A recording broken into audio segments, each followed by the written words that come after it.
André, enchantée de vous recevoir sur ma chaîne. Bonjour Véronique, merci beaucoup de me recevoir. Merci pour votre invitation et pour votre intérêt pour cette histoire un peu magique.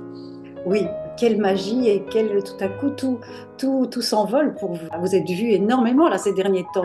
J'ai vraiment été énormément touché, dépassé par le buzz, franchement. C'est quelque chose d'apaisant dans l'actualité qu'on a aujourd'hui entre Gaza, entre l'Ukraine, entre tous les malheurs qu'on a pour l'instant. J'ai la chance de vivre des émotions incroyables sous l'eau, mais la lecture de ces quelques posts, et pour le coup, pour une fois, j'ai envie de dire, euh, pour un buzz médiatique, je vois quasiment pas de commentaires négatifs, je vois pas de jalousie, je vois des gens qui sont contents pour moi de vivre ça, qui me disent, vous avez de la chance, on aimerait bien vivre ça, merci pour ces moments. Les gens qui me disent, même encore à vous le raconter maintenant, j'en suis moi-même encore ému, disent voilà, ça nous a fait quelque chose, ça nous donne des émotions. Certaines m'ont dit ça me met les larmes aux yeux et c'est juste incroyable. Et plus je lis ça, plus je me rends compte de la chance, entre guillemets, que j'ai de vivre ces moments. C'est, comme je vous le disais, c'est indescriptible en fait. J'ai même pas de mots pour expliquer. Enfin, ça me dépasse et ça fait vraiment un ensemble qui est super positif. Mon émission s'appelant Parlez-moi de vous. Ce qui m'intéresse, c'est de savoir qui vous êtes, Franck André, Franck Sensé, et votre maman d'ailleurs, il tenait beaucoup à ce Ouais, voilà, Sensé, puisque exactement, exactement. à la commune pour qu'il n'y ait pas de C avant le K. Hein. Et normalement, vous deviez être une petite fille qui s'appelait Fleur. Alors oui, donc j'étais attendu, je suis déjà arrivé un peu en retard, donc ma chambre était presque décorée, j'ai envie de dire, en rose, avec une peluche d'un taureau, et puis je me suis fait un peu attendre. C'était le début, parce que je n'étais pas souvent en avance, je dois bien le reconnaître. Et donc je suis arrivé un peu plus tard, et finalement c'est un garçon qui est arrivé. Et de fait, ma maman avait décidé que je m'appellerais Fleur. Mon papa était un peu plus compliqué à ce niveau-là parce que ben, un papa, parfois, ça aime bien avoir un garçon. Or, moi, ben, voilà, j'ai eu un petit garçon et si j'avais une fille, j'en aurais été tout autant heureux. Et puis, quand c'était un garçon, ben, mon papa était encore plus content, j'ai envie de dire. Et donc, finalement, on a quand même encore une étape entre Fleur et Franck Sensé. C'est que j'étais censé m'appeler Désiré, qui était le nom de mon arrière-grand-père paternel. Et ma maman a une deuxième fois lutté. Donc, les deux premiers combats de la vie de ma maman, d'avant ma naissance, c'était que je ne m'appelle pas Désiré, ce qui aurait fait Dédé André, ce qui était comique. Pour le reste, ben, je suis né en 1973. Comme je le disais, c'est magnifique parce que c'est l'année de la sortie du Lundi au Soleil. Euh, c'est l'année, je pense qu'à la semaine de ma naissance, Pink Floyd était au top du hit parade fin mai 73. Donc voilà, et effectivement, ben, c'est devenu Franck Sensé. Là maintenant, on va arriver à ce fameux buzz dont on parle. Et moi, je vous ai découvert avec un mérou. Déjà, on n'a pas l'habitude de parler de mérou. Et Non? ce mérou, vous allez le dire vous-même, a lié avec vous une amitié depuis maintenant de longues années, puisque vous avez été instructeur aux Bahamas. Hein. On va parler de cette île qui vous a vraiment séduit. Et vous allez nous parler un peu de cette rencontre et de ce fameux mérou dont on parle beaucoup. En ce qui concerne l'approche avec ce Mérou, donc moi, au lieu de foncer dessus, bah, comme beaucoup, je dis pas comme tout le monde, mais comme beaucoup ont tendance à faire, j'ai eu tendance au début à m'asseoir en fait sur le fond, sur le sable, et attendre que ce soit lui qui vienne Ah oui. et qui tourne de plus en plus près, qui s'approche. Vous devenez l'homme qui murmurait à l'oreille des mérous.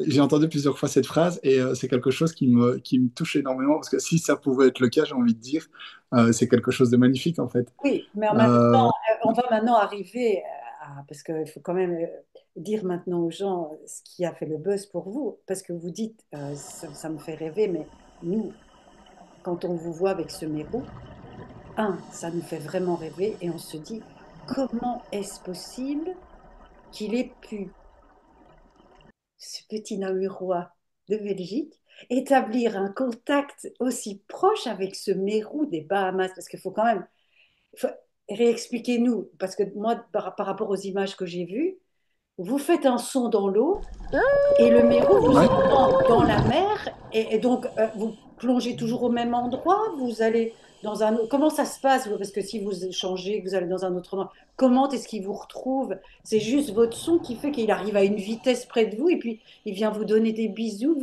vous regardez, Alors,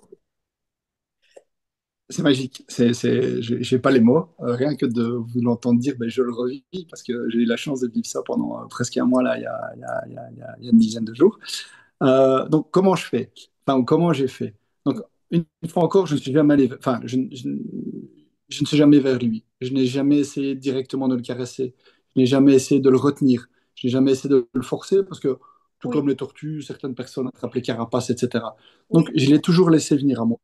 Et ça s'est construit après Ça, 1200 plongées, 38 voyages là-bas aux Bahamas. Après combien de temps vous avez pu créer ce lien? je dirais ça fait une douzaine d'années que les liens sont un peu différents. Au nouveau, ben, assis sur le fond en allant tout près, il vient après de moi, on s'observe l'un l'autre. Au début, il m'accompagnait, mais pas très longtemps en plongée, puis de plus en plus longtemps. Et la magie, de nouveau, c'est des images que je peux comparer d'il y a 12 ans et d'il y a 2 semaines, où, encore une fois, les mérous, et pas celui-là uniquement, sont très curieux. Et donc, quand on a j'ai envie de dire, cette symbiose, cette magie ensemble, en fait, ça attise la curiosité d'autres mérous qui viennent voir ce qui se passe, qui apprennent, qui se disent, c'est possible un contact.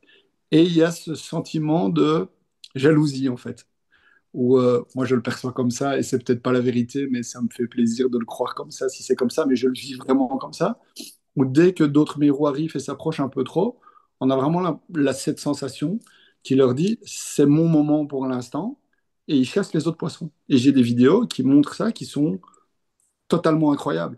De nouveau, d'il y a 12 ans ou d'il y a 2 semaines. Et voilà, quand c'est des plus petits mérous, des plus jeunes, ils les laissent s'approcher, vraiment comme si c'était des rookies qui viennent apprendre ce contact. Mais il faut pas qu'ils viennent trop près de moi non plus, sinon il n'est pas content, il les chasse et ils doivent s'en aller. Quand je vous dis que c'est magique, c'est magique. Comment Et est-ce qu'il vous reconnaît, vous? Ou c'est le son que vous faites? alors, Comment c'est? de nouveau, je pense ils ont une mémoire exceptionnelle. Je ne sais pas au niveau des sensations, des vibrations, ce genre de choses, comment eux peuvent ressentir. Mais ce qui est très comique, encore un exemple de cette année, j'ai plongé pendant très longtemps avec les mêmes palmes, des palmes blanches, ce qui n'est pas courant. Est-ce que le Mérou voit les couleurs, il connaissait mes palmes, il venait à ce moment-là? Je n'en sais rien, mais il était très souvent près de moi. Dans les vidéos, on voit où il me suit dans les grottes. Et cette année, j'ai changé de palme. J'ai des palmes beaucoup plus grandes, qui sont des palmes, entre guillemets, de chasse, mais je ne chasse pas. Et cette année, quand je me suis mis à l'eau, en fait, je l'ai vu arriver. Et il s'est mis au-dessus de la roche. Et je voyais qu'il regardait comme si c'était un doute. Et je suis certain que je ne me fais pas un film dans ce que je raconte. Et donc j'ai sifflé, j'ai un cri particulier à faire sous l'eau.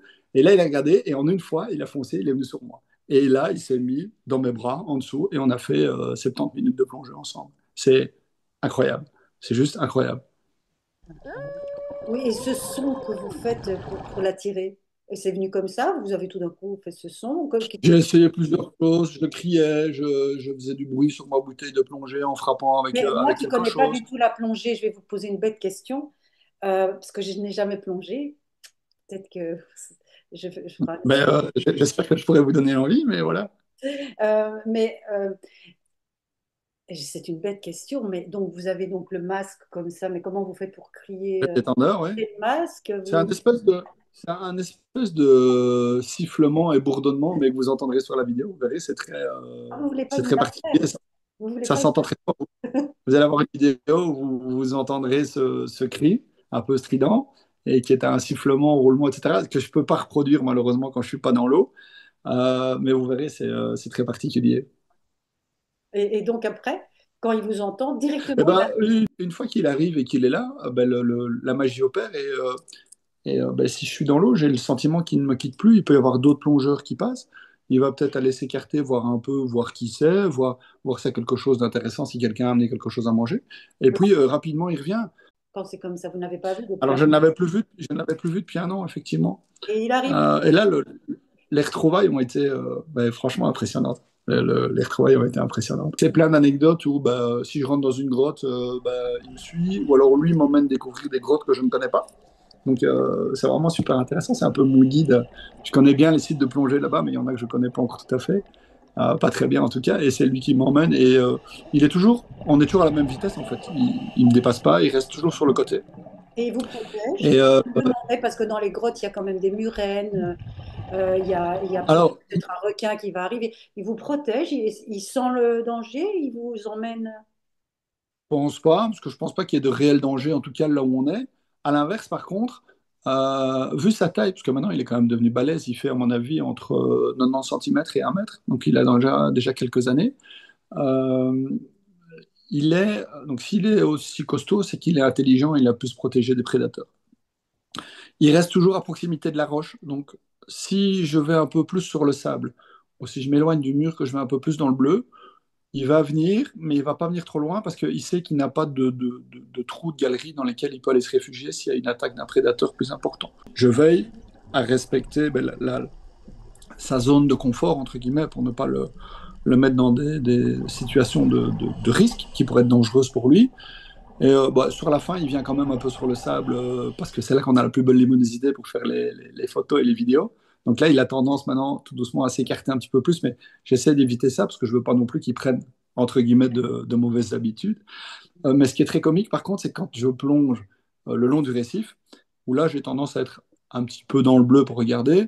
On a des passages de requins. Et là, quand il voit des trucs un peu plus gros, même si je pense qu'il n'a pas vraiment peur des requins, il vient vraiment en fait se cacher sous moi.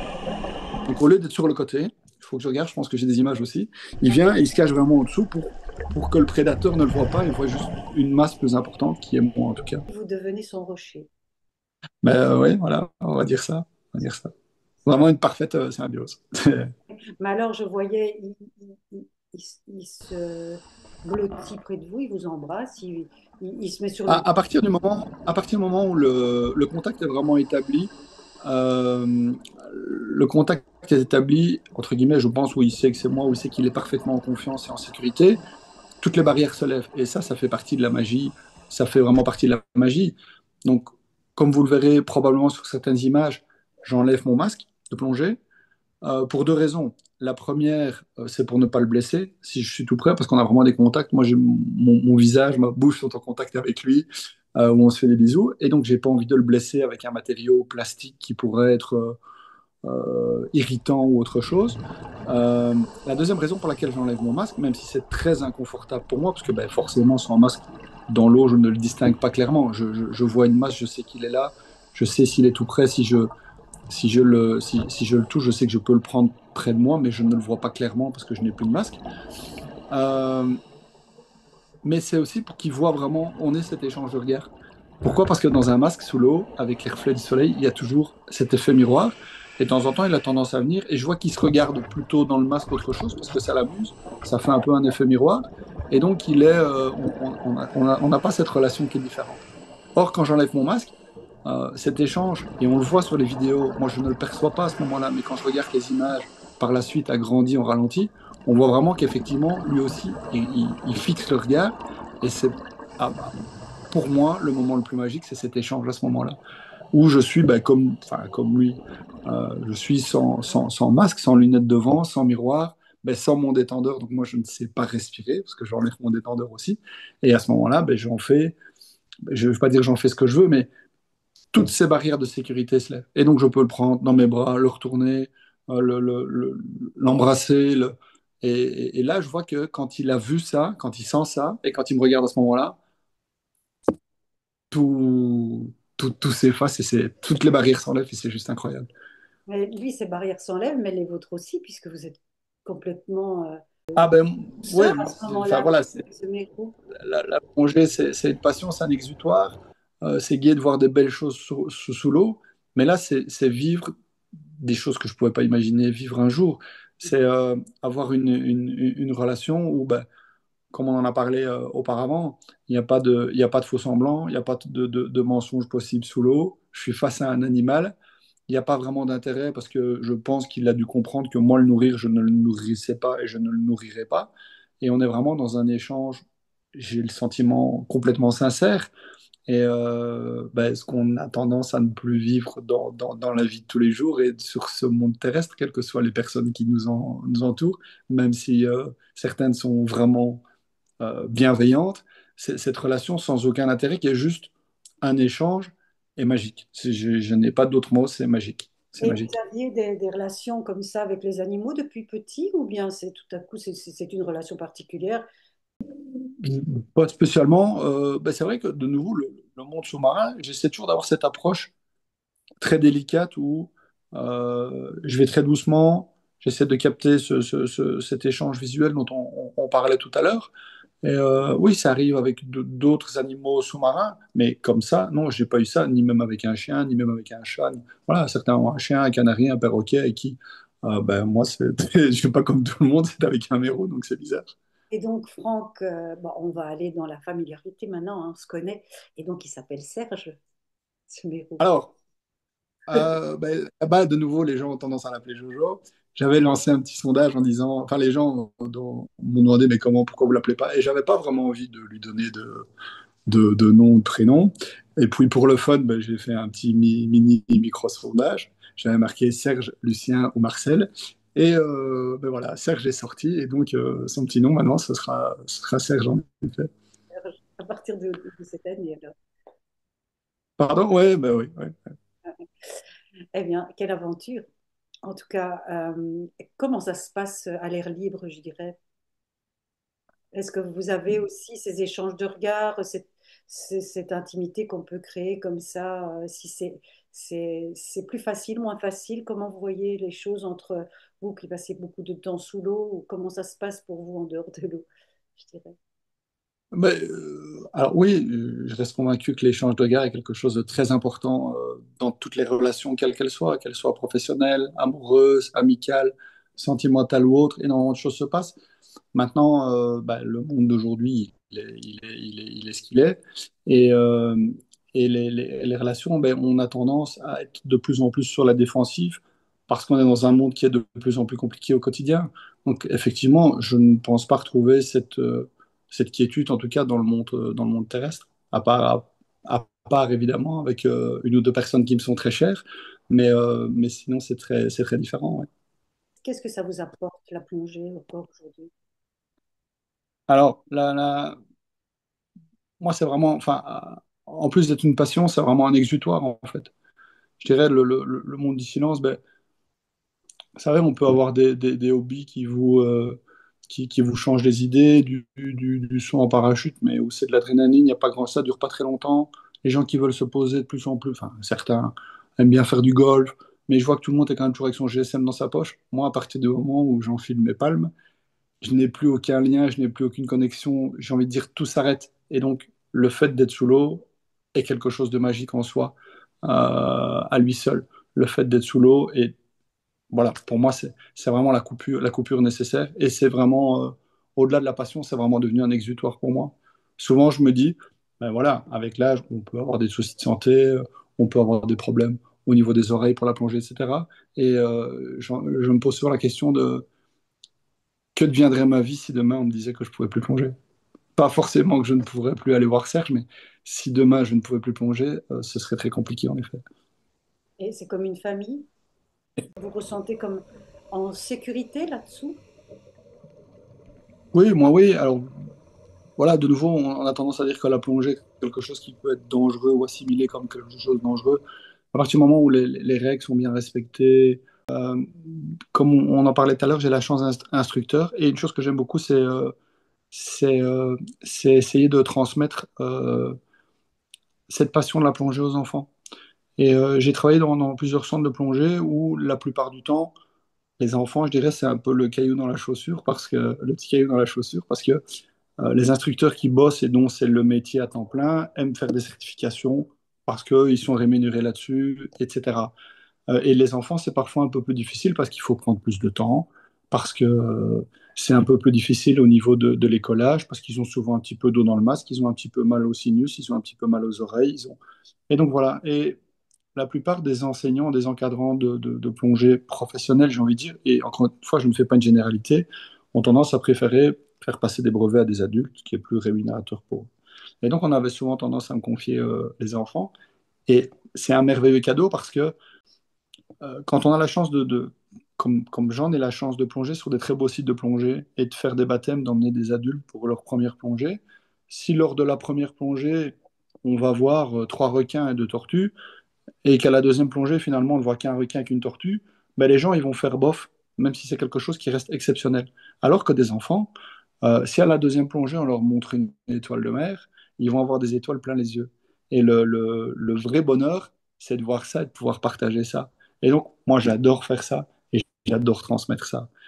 Qu'est-ce qui fait que vous vous émerveillez de chaque instant comme ça qui passe, de chaque, du regard des enfants, de, de savourer le moment, de voir la chance partout où elle est? Qu'est-ce qui fait que vous avez ce regard d'enfant, vous aussi, qui s'émerveille? Et c'est peut-être pour ça qu'il est arrivé à vous, le Mérou, même si on sait qu'il va chez d'autres plongeurs, hein, puisque forcément, ils vont aussi vers d'autres plongeurs. Mais la relation particulière, peut-être que c'est parce que vous avez aussi cette capacité d'émerveillement qu'ont ces enfants dont vous parlez. Alors, je, mes proches me disent souvent que je reste un grand enfant à 52 balais. Et honnêtement, c'est un des plus beaux compliments qu'on puisse me faire. Et j'espère le rester le plus longtemps possible. Alors, qu'est-ce qui fait tout ça? Mais je pense que c'est simplement mon parcours de vie. Et donc voilà, comme je vous l'expliquais, je suis fils unique, petit-fils unique. J'ai un fils dont je me suis séparé assez tôt de la maman. Et puis, ben, je me suis marié par la suite avec Barbara, qui supporte un peu ma vie tumultueuse et mes aventures de plongeur au travers les années. Donc, il a quand même une chère chandelle et qui tourne une bonne partie des images qu'on peut voir. Donc, il faut que je lui rende ça aussi, que les images ne se font pas toutes seules. Il y en a que je fais en solo, mais elle est là pour faire des images aussi.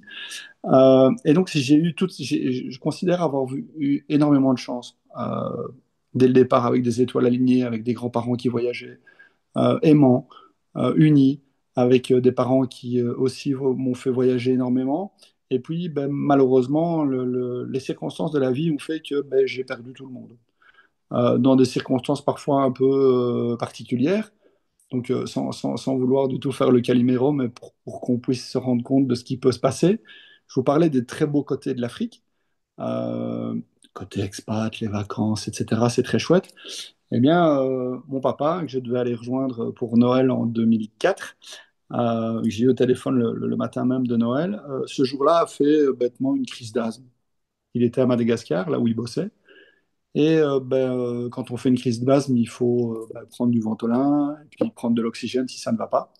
Et il s'est retrouvé à l'hôpital et ben, ce jour-là, il n'y avait pas d'oxygène. Parce que la vie comme ça, c'est là-bas. Et donc, c'est quelque chose qu'il savait très bien, dont il était conscient qu'en partant à l'étranger, sur un autre continent, ben, on a des choses qui sont bien, il y a des choses qui sont moins bien. Les moyens ben, rudimentaires ou manquants dans les hôpitaux, c'est quelque chose qui est connu. C'est quelque chose, quand je le raconte ici, où les gens me regardent en disant mais c'est pas possible, pas d'oxygène dans un hôpital. C'est quelque chose qui ne serait jamais arrivé s'il avait été ici. Et voilà. Et donc, ben, en quelques minutes, euh, lui s'est rendu compte de la situation. Et j'arrive à raconter aujourd'hui, mais ça n'a pas toujours été le cas. En tout cas, pas de cette façon-là. Et on lui a dit, ben voilà, monsieur André, on devrait vous mettre ces oxygènes, mais aujourd'hui on n'en a pas. Donc qu'est-ce qui va se passer? Ben, vous risquez de mourir étouffé. Et puis voilà, et ça s'est arrêté comme ça. Donc ça, c'était pour mon papa à Noël, de nouveau sans faire le caliméro du tout. Et 10 ans après, jour pour jour, le jour du Nouvel An, où j'étais ben, sur cette petite île de San Salvador, j'ai eu ma maman au téléphone qui était en pleine santé, mais qui passait les réveillons dans le nord de la France chez des amis, qui avait une rage de dents. Un truc tout simple. Donc on s'est appelé avec le décalage horaire pour se souhaiter bonne année, etc. Et ben, je lui ai demandé, maman, ça va? Elle me dit, oui, ça va, mais j'ai un peu mal aux dents. J'ai pris quelque chose, un dafalgan, un deuxième. Et puis, ben, plus de dafalgan. Elle était chez des amis en France où ils se sont rendus compte que ça n'allait pas. Donc elle a expliqué, ils lui ont donné un antidouleur. Et allergie inconnue, choc anaphylactique, morte étouffée, comme mon papa. Et donc, la perte de mes repères, de mes parents, puisque fils unique, bah, pas de tante, pas de parrain, pas de marraine, pas de frère, pas de sœur, pas de cousin, pas de cousine, un fils, une épouse, où ben, finalement on se retrouve avec le bâton, il faut avancer, et puis on vous confie le bâton sans vraiment toutes les instructions, parce que j'étais jeune encore. Ben, tout ça, ça construit. Et Et que- surtout, ça me dit que il faut profiter forcément du moment présent, en étant raisonnable, bien sûr, parce que je suis toujours resté raisonnable en m'investissant énormément dans mon boulot. Et j'ai aussi ce sentiment et cette envie ça va vous paraître peut-être un peu ridicule, mais de vivre par procuration les moments que n'ont pas pu vivre. Et donc, c'est vrai que j'ai tendance à vivre à 200 à l'heure certaines choses, parce que j'ai envie de vivre pour eux, parce qu'ils ne sont plus là et qu'ils m'ont donné toutes les clés, toutes les opportunités pour pouvoir le faire. Voilà. Oui, comment on se relève évidemment de tout. Je veux dire, soit on se relève, soit on ne se relève pas, mais là, vous avez le choix de vivre à 200 à l'heure. Et Mhm. du coup, est-ce que vous n'avez pas l'impression que tout à coup, vous commencez à recevoir? Parce que vous m'aviez dit, je ne comprends pas, tout à coup, il y a tout qui est en train de... euh, on me dit plein de choses, je reçois plein de choses. Est-ce que maintenant, vous recevez? C'est possible, c'est possible. Si c'est ça la magie et j'ai envie d'y croire, ben, c'est magnifique et c'est un magnifique cadeau de retour, en effet. Ouais. Je pense qu'il est possible qu'il y ait un peu de ça, oui. Comment vous vivez tout ça aujourd'hui avec la famille, avec les amis? Euh, Ben, bien en apparence, puisque j'ai un côté très festif. Et on en avait parlé aussi. Enfin, je suis pas du tout quelqu'un de malheureux, ni à l'extérieur, ni à l'intérieur. Forcément, c'est une carapace. Je me suis construit une carapace ben, par rapport à mon. Je me suis investi énormément dans mon boulot, donc ça me prend énormément de temps. C'est vraiment chronophage. Donc, oui, je pars plonger pendant plusieurs semaines l'été, mais et forcément, je le publie moins sur Facebook ou sur les réseaux, mais ben, quand je suis en Belgique. Et je ne me plains pas du tout, parce que c'est mon choix de vie. En dehors de la semaine, ben, mes samedis, mes dimanches, je les passe dans mon bureau à bosser. Je suis à mon bureau le matin, il est 6h30, et quand je le quitte, il est 19h30, 20h. Mais j'aime beaucoup ça, j'ai trouvé mon équilibre comme ça. Et comment je vis tout ça? Euh, de manière inquiète, en fait. Pas pour moi, mais pour la suite, pour mon fils, par exemple.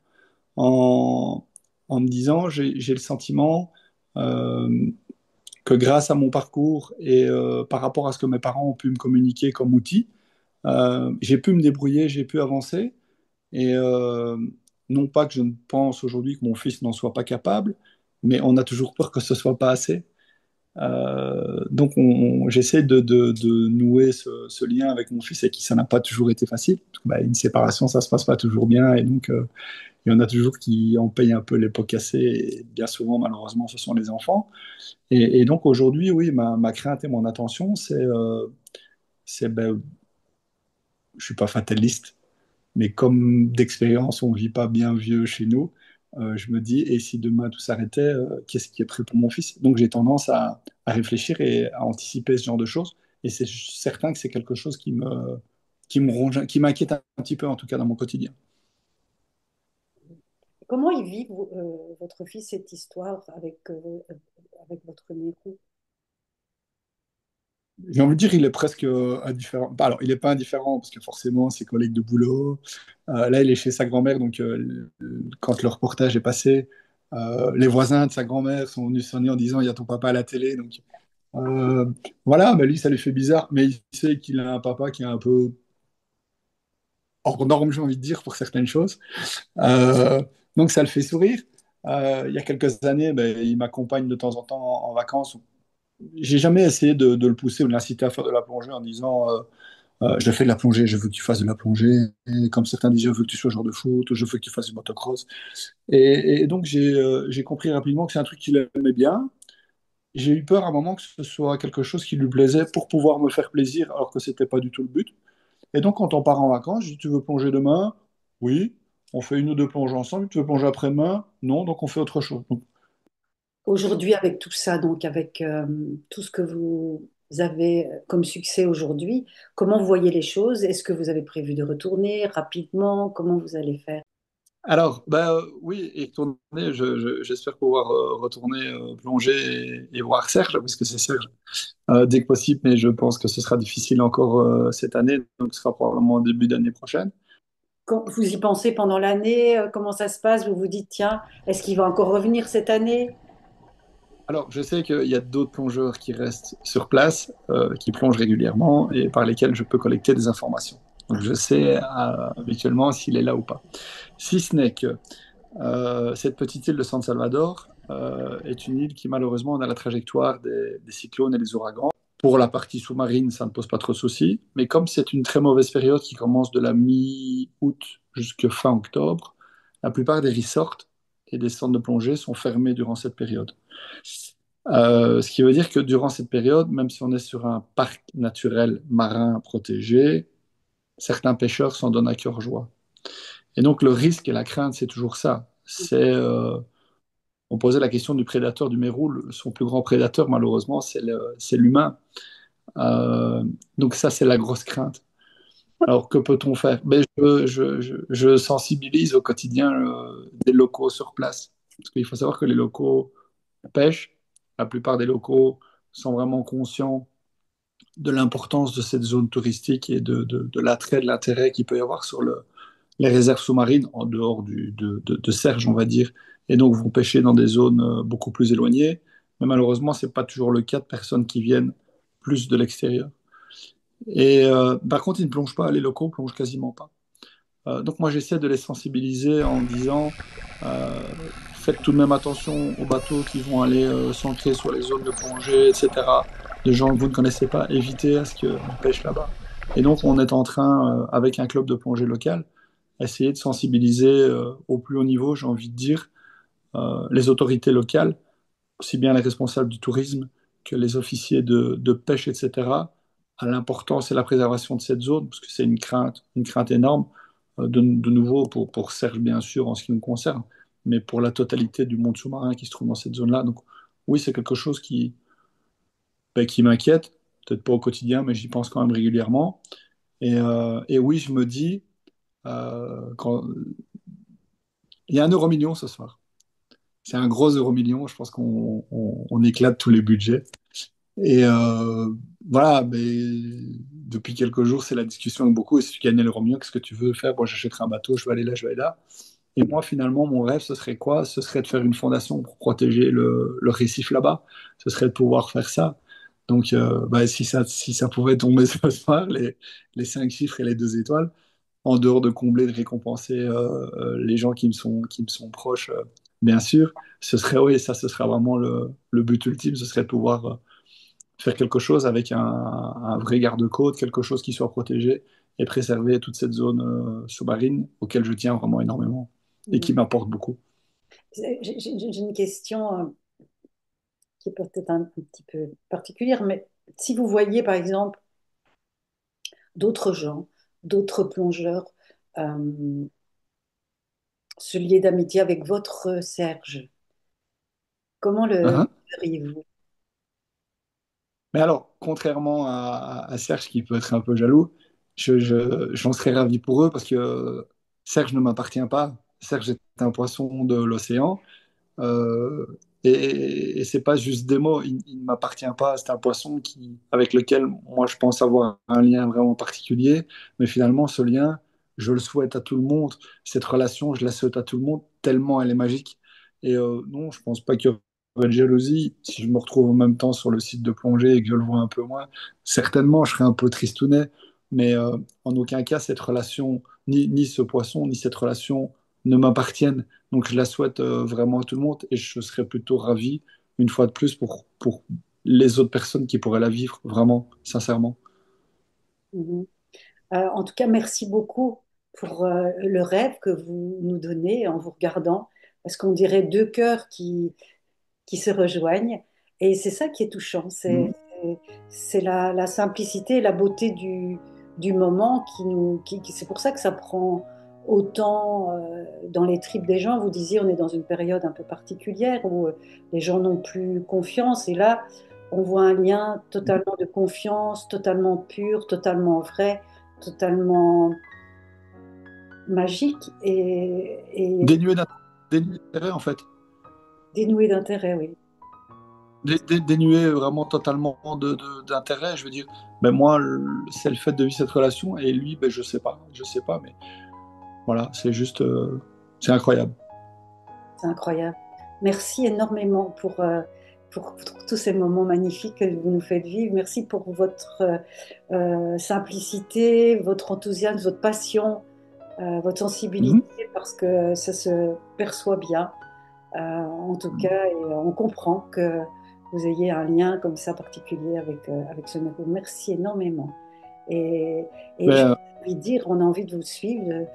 On a tous, on s'inquiète tous maintenant de, de de savoir l'avenir de quand vous Serge, allez, pardon, de l'avenir de Serge, sauver l'avenir Serge, de et, Serge, ouais. de votre rencontre, de qu'est-ce qu'elle va devenir, de combien de temps il va vivre, puisque j'ai vu que les Mérous vivaient jusqu'à, vous disiez entre 30 et 60 ans, c'est déjà vieux Ouais, comme pour des poissons. c'est énorme. C'est énorme, oui, en fait. Oui, c'est énorme. Et donc, encore merci. Merci infiniment. Merci à vous. Si je peux juste conclure avec un petit mot. Oui, Euh, voilà, on le dit beaucoup aux enfants surtout, mais à tout le monde, aux adultes aussi. Manger du poisson, c'est bon pour la santé, mais s'il vous plaît, pas du mérou. d'accord. On ne mangera pas le Mérou. Merci beaucoup. Merci. Merci à vous.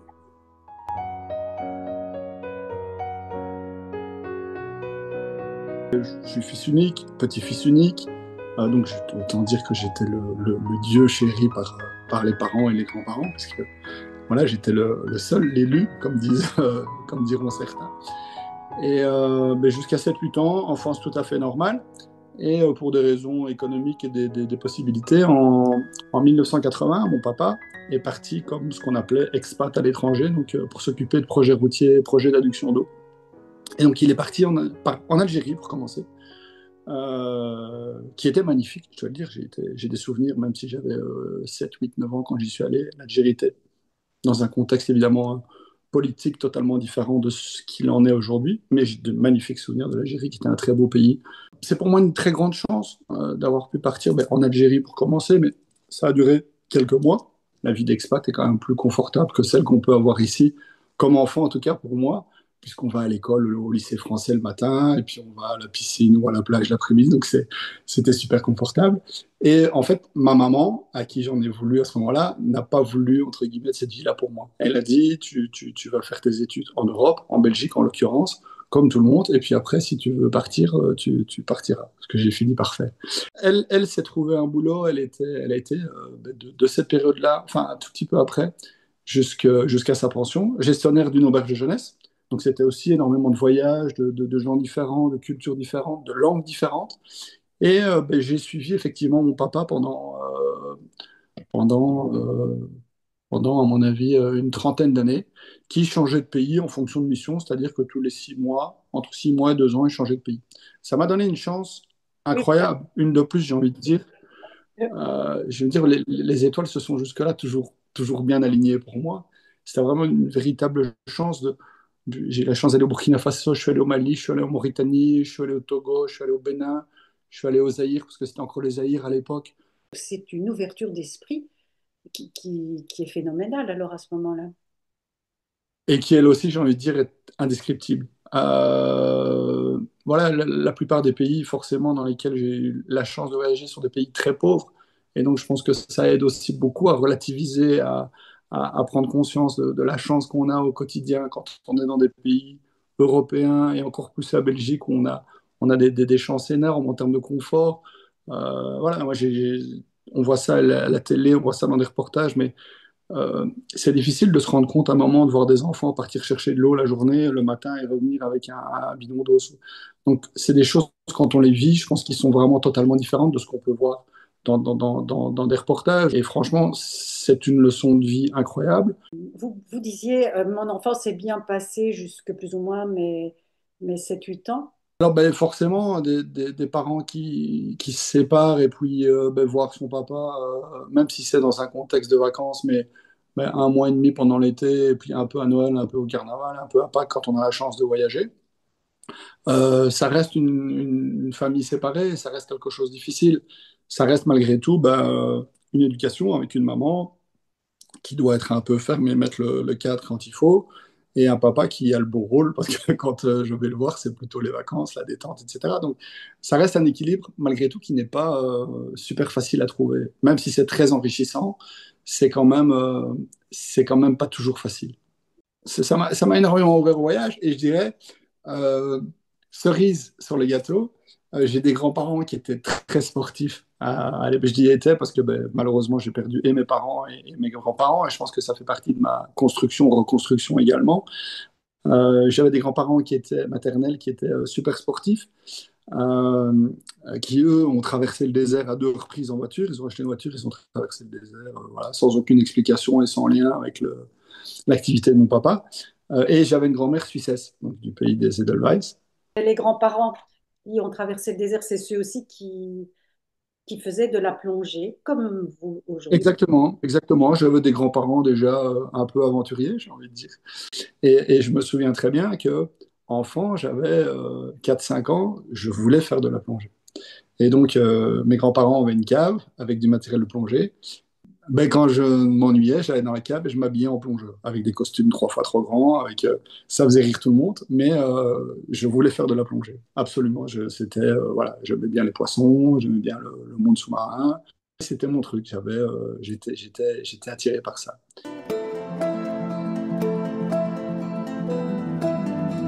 Et donc aujourd'hui, vous êtes instructeur plongeur, on va en parler dans Ouais, le processus pour arriver à où vous êtes aujourd'hui.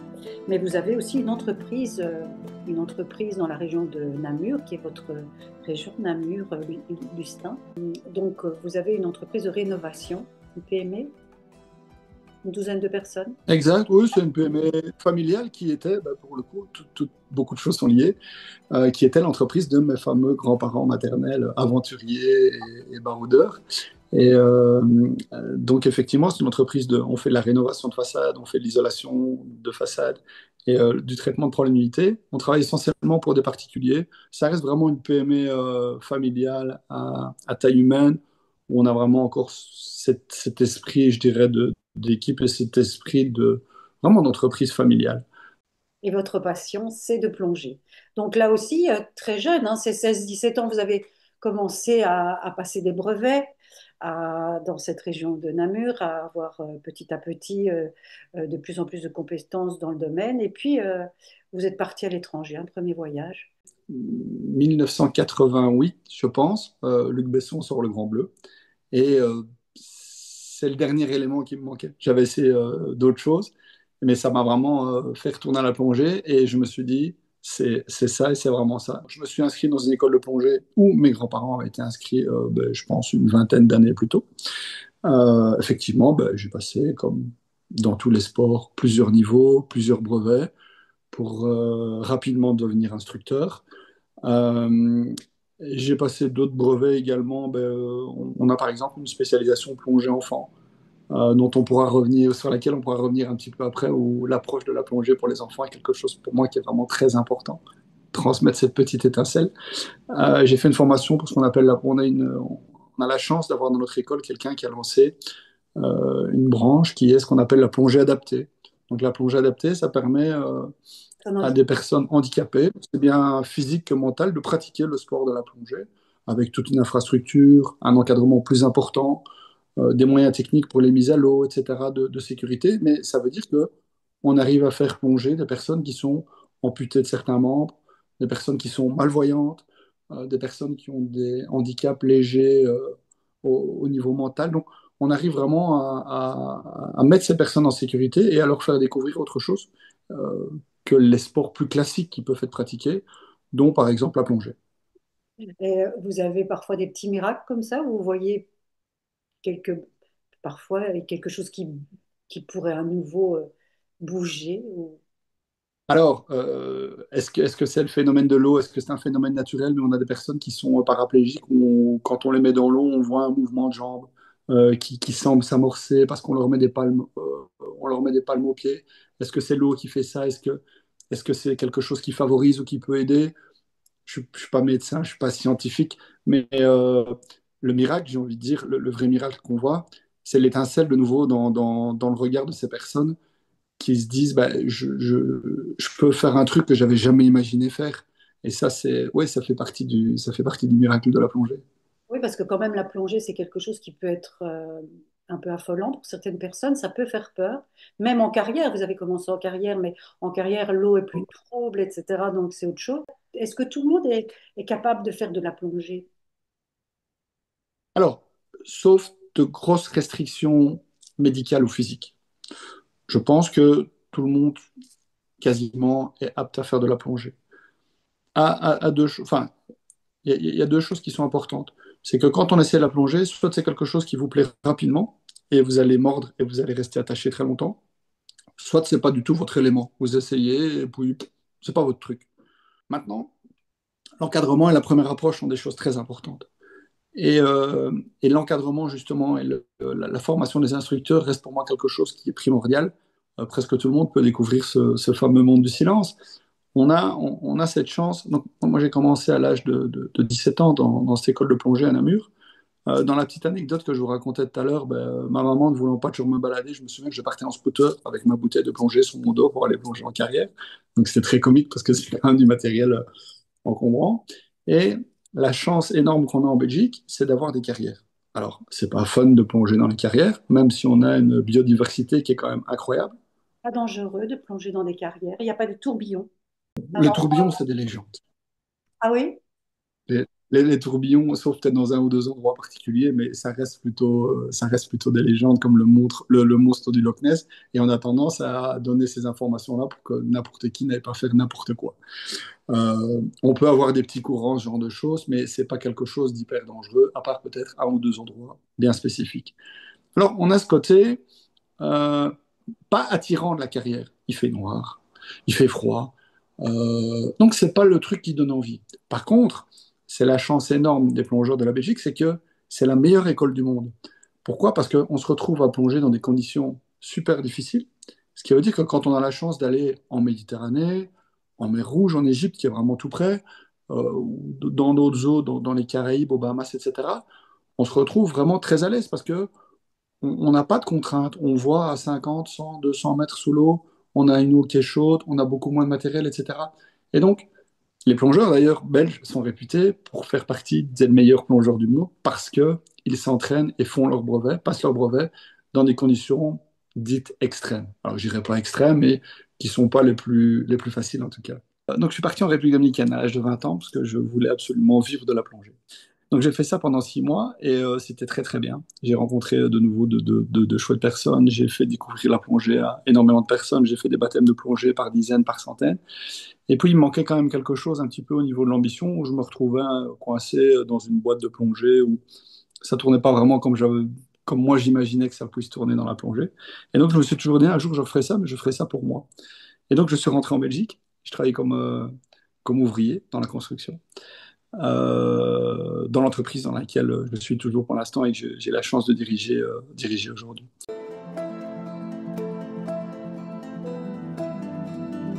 Avant de revenir de République dominicaine, je suis allé dans une autre petite île à proximité qui s'appelle les îles Turks and Caicos. Parce que j'avais envie de voir un dauphin. Ça faisait partie de mon rêve, de mon processus, de la bucket list du plongeur. Je suis allé sur cette île et le dauphin n'était pas au rendez-vous puisqu'on est dans un monde animal sauvage, on n'est pas dans un parc fermé et donc voilà. Et en arrivant sur cette île, j'ai rencontré d'autres plongeurs qui eux m'ont dit qu'est-ce que tu as d'autre dans ta bucket list? Et dans ma bucket list, il y avait les requins marteaux. Et donc je voulais voir des requins marteaux parce que c'était impressionnant. Et on m'a dit l'île de San Salvador est très connue pour les requins marteaux. Et donc, il y a exactement 20 ans cette année, en janvier 2005, je suis parti sur cette petite île de San Salvador, qui est toute petite, qui est une petite île qui fait partie de l'archipel des Bahamas, qui se situe entre Cuba et la Floride, et qui est vraiment une toute petite île. Il y a, je pense, 1100 habitants sur l'île grand maximum, et il y a un resort. Donc, j'ai fait de la plongée là-bas, j'ai vu des requins marteaux, effectivement. Et sur les sites de plongée, il y a un site spécifique qui s'appelle Grouper Gully, qui est un site sur lequel il y a quelques mérous. Et il y avait à l'époque, quand je suis arrivé, un mérou qui s'appelait, enfin que les gens appelaient Jojo. Alors Jojo, c'est souvent le nom qu'on donne à nos animaux sous-marins. Le dauphin Jack Mayol, c'était Jojo. le dauphin, le premier Meru Jack Mayol, c'était Jojo. Et donc, c'est devenu un peu l'habitude d'appeler les animaux qui sont un peu plus accommodants sous l'eau, Jojo. Quelle taille Ah a... ben, celui de l'époque, je pense, faisait 60-70 centimètres, donc c'était quand même déjà pas mal. Effectivement, ce poisson était très curieux, venait à la rencontre des plongeurs, se laissait approcher, toucher du bout des doigts, mais encore une fois, même si j'ai des images qui sont le mauvais exemple, l'idéal est forcément de ne surtout pas toucher les animaux sous-marins, et encore moins avec des gants, parce qu'on leur enlève une protection naturelle. On y reviendra peut-être plus tard. Et finalement, Jojo, après quelques années, a disparu, bien que les poissons qui sont maintenant, on continue à les appeler Jojo, enfin certains les appellent encore Jojo. Et ce poisson a disparu dans des conditions. Est-ce qu'il s'est battu? Est-ce qu'il a été pêché? Est-ce qu'il y a un ouragan qui fait qu'il a été déplacé malgré le fait qu'il soit territoriaux? Je n'en sais rien. Mais il avait déjà ce qu'on appelle des rookies, donc d'autres qui regardaient un peu ce qu'il faisait, qui apprenaient, qui voyaient qu'il s'approchait de plongeurs. Et donc d'autres ont pris le relais. Et c'est encore le cas aujourd'hui avec des nouveaux qui arrivent. Et beaucoup de plongeurs donc, vont sur ce site de plongée pour justement essayer de voir ces mérous qui sont très curieux, il faut le reconnaître. Alors les mérous sont super intelligents. Oui, les mérous ont vraiment des sens cognitifs qui sont super développés. Ils peuvent, entre guillemets, s'allier avec d'autres espèces qui n'ont rien à voir avec les mérous, donc des murènes qui sont des espèces de gros serpents de mer, pour coordonner des attaques sur des proies, pour pouvoir se nourrir ensemble. Le mérou peut, je l'ai vu sous l'eau, indiquer par des mouvements de tête où se trouve une proie pour signaler la proie à, je dirais, quelqu'un qui va l'aider, à un autre poisson, un autre animal sous-marin qui va l'aider dans sa chasse. Donc les mérous sont quand même incroyablement intelligents. Voilà, on est bien loin, comme on l'a entendu il y a peu, de cette image du fameux poisson rouge qui tourne dans son bocal. Comment vient-il à l'homme? C'est une curiosité, il a envie de savoir, de découvrir un petit peu.